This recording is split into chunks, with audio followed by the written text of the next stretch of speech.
This video continues on a series where I'm developing a Khorne Demon's army. Now the Bloodletter paint scheme has a number of issues in my book, and there are certainly no right or wrong ways to paint, and in this video I'm going to outline my thoughts, process, and a small tutorial on making this paint scheme and how I come to decide on them to begin with. Primarily, attempts to paint fire on flat surfaces is a really hard sell for even the best of painters, and I would love to be able to portray the blazing fire weapons from the Total War games, for example, but taking a look at the Games Workshop paint scheme, it's not really clear what the sword is supposed to be. It's neither flames nor some sort of obsidian or metal. People have tried to sell the effect in their own way, but most people likely can't achieve that, or it still does not work that well because no actual flame has been modelled onto the miniature. And in fact, smoke and flame design on Warhammer miniatures has been a long-standing issue for many hobbyists as they failed to deliver convincing results. The other thing I believe the paint scheme lacks is to leverage an accent colour that can be achieved through the use of their blisters, pimples, I'm not sure the correct term to describe them, but the textured dots on their skin. So you can see here in my paint scheme, I've gone for a black skin and a red accent on those textured parts to really be able to see them clearly, and you will notice I've gone for bone versus an attempt of flame on the weapon itself. Some quick examples of two different miniatures I have. So looking here at my Dracoline mount, I've purposely gone for a tiger paint scheme because the human brain will register its acknowledgement of a known entity. When it looks at the flat grey skin of the official Dracoline, it's not got a real life comparison to relate to that, especially in the big cat species, which returns a less convincing end result, regardless of the fact that my painting skill and application here is amateur compared to the official one. I'm able to sell a convincing miniature to a person because of familiarity in how the brain will register the realism. And again, this is sort of why I've gone for the black skin versus the bright red on the Bloodletter. We don't have great comparisons for bright red skin. Black would be a much more common thing that we see in the wild. In animal life, it's a small adjustment, but I believe it's one that is a key consideration when picking paint schemes, especially if you're not a pro painter, to help you. Another example, take a look at the saltwater crocodile colour scheme Croxicore by Reddit user Captain Weather versus the original colour scheme. The one that looks closer to real life examples sells better for me, again just because we're more familiar with that. It just looks more realistic at first glance. The other consideration, he says, while bringing out a blue-skinned elf, is to not worry about lore-accurate paint schemes. I don't have to worry that Bloodletters should be red. Here is Orion, who usually comes out in summer only, basically, and I've done him in a winter theme because I wanted to, and feel free to do what you want because there are no restrictions on colour schemes needing to match lore at all. But coming back to my Bloodletter paint scheme and how I went about it, I will scan through now a tutorial on the paints I've used, watch it all the way through before looking to replicate it as I make some adjustments down the line, and I do it step by step, not knowing how the end result will be. This was a test model. To batch paint these, you can do all of the bone sections together versus following my steps, for example. The crux of the idea for this scheme revolved around the alternative idea for the weapon. As I mentioned, I'd ruled out the flames, and the next option in my head was to use some sort of obsidian, rock, stone sort of look, molten kind of thing. However, ultimately I wanted to try and, looking at the design of that weapon, it looked like maybe a carved bone could be, logical, like kind of look like that could have come together, and bone and skulls are a big thing for Khorne, so I ended up going for that. And I knew I'd never seen this done by anyone, and I believe anytime you get a chance to make something decent work that's also unique in the face of everyone else's armies, I think you should try and take it to see how you can deliver. And well, we all know that black demons are stronger than red demons, so why wouldn't you? Okay, so I've primed my model here in grey just to get it started. You could go ahead and prime your model in black for probably a faster process, but I do like to just see all of the pieces easily using a colour like grey. First things first, we're going to go with game color bone white. We're going to start to get the bone color down on the weapon. We're going to try and make this look and work. We're going to need 2 coats for sure. This is quite a thin paint. Probably any color that you use of this type, you're going to definitely need 2 thin good coats to go down to make this one look good.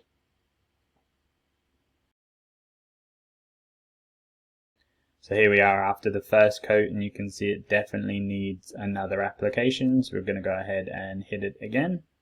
And there we go. After the second coat, it looks much better. You can see it's pretty clean and good to go. We can go ahead and take it a step further now. I'm going to use a wash Reichland flesh shade here, all over the weapon, just sort of letting it pool in the undersides if anywhere. And this will help us to really get more towards that rugged, realistic bone appeal. Here we are after that has gone down, and then I'm going to actually just take a off-white and dry brush all the edges with an off-white. So I'm just thinking here about sort of like a horn sort of bone where it would sort of whiten towards the end or change color, and we'll see how that looks once it's all done and whether or not we're going to stick with that. You may like that look, you may not, so you can take a look at that later as we progress that. Ultimately, I think it looks quite nice. We're starting to sell the effect now of this as a bone weapon. Next, we're going to go ahead and do all the skin parts. I'm using matte black, and want to definitely make sure you don't have any gloss or shine, and just hit this all over the skin, all over the model. And then we can see how that's looking. I really only needed to do 1 coat because of the coverage is so strong with this one, and we'll take it a little bit further from there. So next what I'll do is use the Null Oil shade to just really recess that a bit more, give us a bit more depth in the color that we have.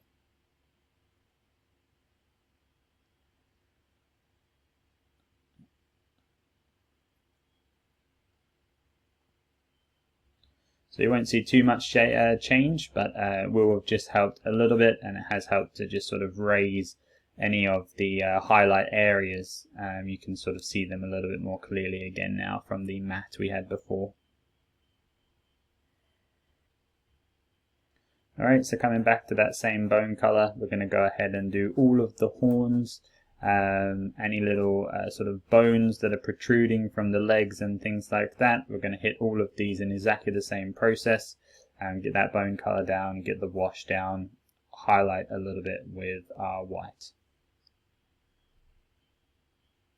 There we go. You can see after our first set of that is down.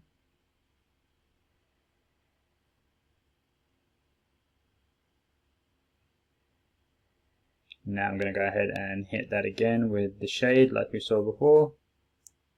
I'll pop us back into focus in a second, sorry.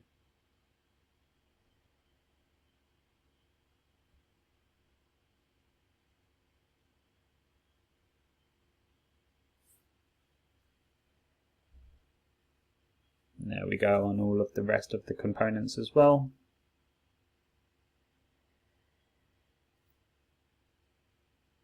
Alright, now we're going to use Bloody Red from Game Color to hit sort of the flames or fur and hair on the back. We're going to do the tongue, we're going to do the eyes here, and all of the raised sort of bumps and texture on all of his skin. We're going to hit this all with that same red.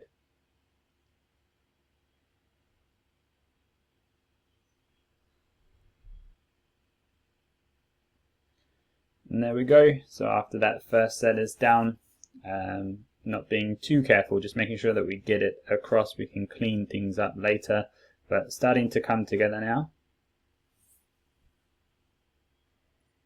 Alright, and then we're going to go back over those red areas now with another shade, Caribou Crimson. And that's just going to, again, like we did with the black and the bone color, just help us get that depth and realism.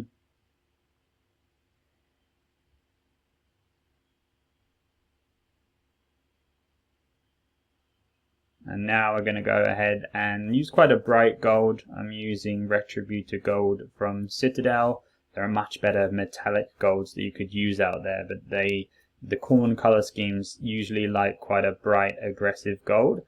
So I'm going to go ahead with that.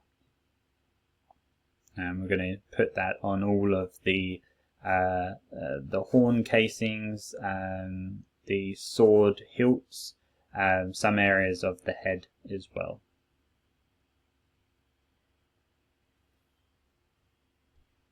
So there we go, with that thrown down. You can see how I did that on the head as well. And there we've got the weapon.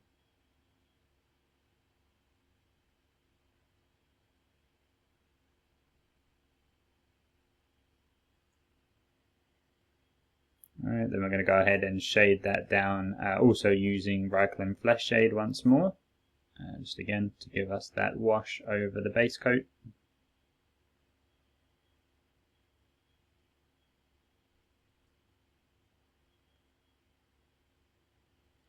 Alright, now I'm going to go for Mechanicus Standard Grey to give a little bit of highlight to all of the skin areas, and here's where you can really take the skin really far. I've gone for a fairly basic level of highlighting, but there are great tutorials out there on how to really paint black well and all the depth that you can get to go with that. But we do have to consider, with core units, and we've got 20 plus of these to get through, we'll keep this nice and simple.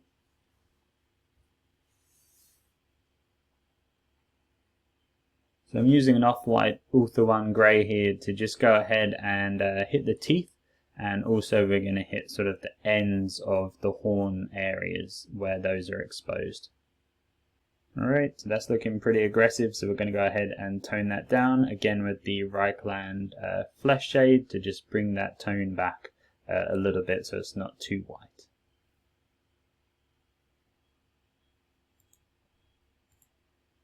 Now we can kind of see how that's starting to come together. I did the same over all of the fingernails as well. I was unsure what to do with sort of the handle of the weapon, but in the end I've decided that I'm just going to have it as if it's just one piece of bone carrying throughout. So we're going to use the same process to just base and shade that like we did with the rest of the weapon.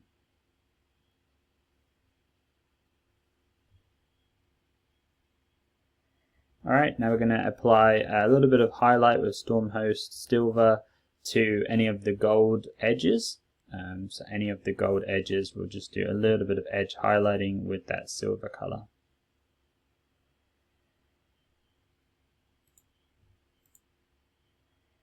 So there you go, you can see how that's gone down, and a little bit aggressive. I will need to clean that up with some of the other base coats.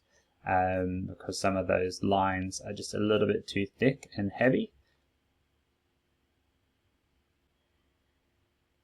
Alright, so now I've gone ahead and just applied a little bit of white to the previous red color that we were using so that we can go ahead and apply some highlights on all of the red areas as best we can. We'll just go ahead and highlight any raised areas over the top.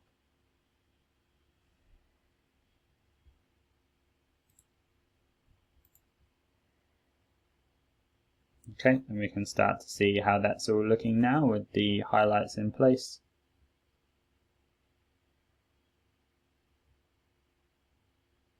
So I went ahead on Amazon and found some really small slate rocks. These are 1/4 inch rocks.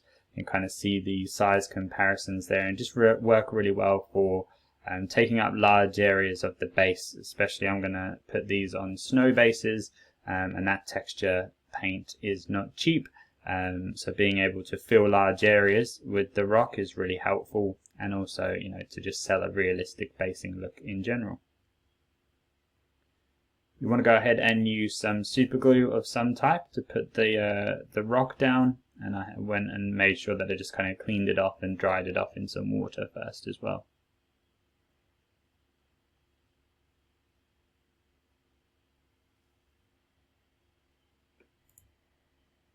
went ahead and also just found a spare skull from the Citadel Skulls kit and just threw that down as well as just a little bit of extra decoration for the base.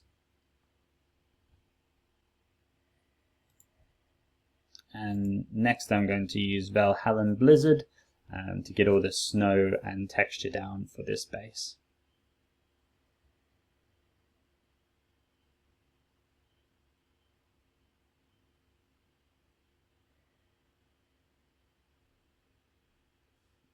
Can be a little tricky. I'm just working it with the Citadel tool to try and push and pull this around, so just got to be patient with it and make sure you do apply a very thick layer. Alright, so there's how that's looking after all of the snow has gone down. You can sort of use your finger around the rim to just clean off any of the excess pieces that have gone on the edge as well. So then lastly, we'll just paint the rim in black, and we will go ahead and I think call this one done. Any model can be taken further, but do keep in mind that you've got to go ahead and bulk paint these. So we're going to get it down to this standard at this point and see how we go once we've got the full unit together in the future.